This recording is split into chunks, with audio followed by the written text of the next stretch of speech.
ఈ రాష్ట్ర ప్రభుత్వం టైటిలింగ్ యాక్ట్ని అమలు చేయదు. దేశంలో కన్సెస్ వచ్చినప్పుడే దేశంతో సహా మేము చేయాలా లేదన్నది ఆలోచన చేస్తాం.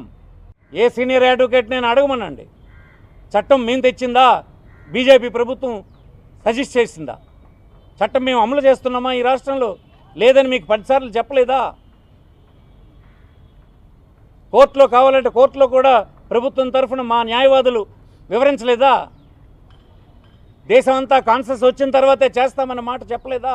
బ్రిటిషర్స్ సర్వే చేసినప్పుడు చుక్కల భూములను నిలిచిపెట్టినటువంటి అయోమయంగా ఉన్నటువంటి 3 లక్షల ఎకరాల భూమి చట్టాన్ని సవరణ చేసి డాటెడ్ ల్యాండ్స్ అన్నిన్ను ఆ సాగులో ఉన్నటువంటి రైతులకు ఇచ్చేటువంటి చట్టాన్ని తెచ్చి ఇచ్చే కార్యక్రమం ఈ 5 సంవత్సరాల్లో జరిపించినటువంటి జగన్మోహన్ రెడ్డి నీకు భూములు తీసుకున్నట్లా కనిపిస్తున్నాడా? అబద్ధాల కోర్లు.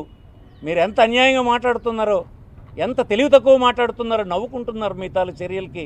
అంటే ఏమీ చేయడానికి లేక, ఏది విమర్శించడానికి లేక ఇలాంటి అబద్ధపు ప్రచారాలతో ఎన్నికలను గడిపేద్దాం అనుకుంటున్నారా?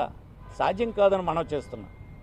ఈ రాష్ట్రంలో సోషల్ మీడియా ఉంది, మీ దగ్గర ఛానల్స్ 4 ఉండొచ్చు, కానీ లక్షలాది కోట్లాది ఛానల్స్ ప్రజల చేతుల్లో ఉన్నాయని ఈ సందర్భం మనం చేస్తున్నాం.